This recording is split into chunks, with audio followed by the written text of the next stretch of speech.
తెలంగాణలో ఎమ్మెల్సీ ఎన్నికల ప్రచారం జోరుగా సాగుతోంది. పట్టభద్రుల ఎన్నికల సందర్భంగా గజ్వేల్లో పర్యటించారు పీసీసీ చీఫ్ మహేష్ గౌడ్. అక్కడ ఆయన కొన్ని ఆసక్తికరమైన కామెంట్స్ చేశారు. బీఆర్ఎస్ పై TPCC chief Mahesh Kumar fire అయ్యారు. ఎమ్మెల్సీ ఎన్నికల్లో బీఆర్ఎస్ బీజేపీ మధ్య దోస్తీ కుదిరింది అంటున్నారు. ఎమ్మెల్సీ ఎన్నికల్లో పోటీకి బీఆర్ఎస్ కు అసలు అభ్యర్థులే లేరు అన్నారు. 8 మంది బీజేపీ ఎంపీలు ఉంటే బడ్జెట్ లో తెలంగాణకు వచ్చిన నిధులు గాడిద గుడ్డు అన్నారు మహేష్ గౌడ్. 8 పార్లమెంట్ సార్లు గెలిస్తే 4 ఈ ప్రాంతంలో గెలిపించినారు. బడ్జెట్లో ₹1 తెచ్చిన పాపాన పోలే ఈ పార్లమెంట్ సభ్యులు.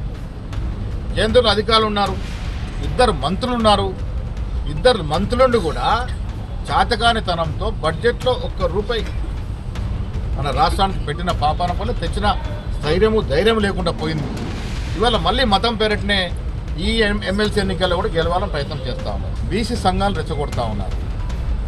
అరే పోయినా మీరు సకల జనుల సమ్మె ఎస్కేఎస్ఎల్ ఏదైతే సర్వే చేసినారో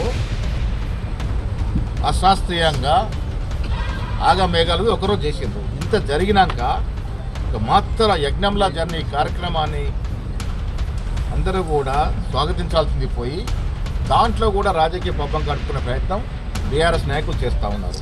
నేను మీ ద్వారా అడుగుతున్నాను, సర్వేలో పాల్గొనని కేసీఆర్, కేటీఆర్, హరీష్ రావులు అసలు సర్వే గురించి మాట్లాడాక ఇక్కడ మీకు బీసీని అనగదొక్కిన మీరు ఇలా బీసీల గురించి మాట్లాడితే ఏ బీసీ కూడా నమ్మే పరిస్థితి లేరు.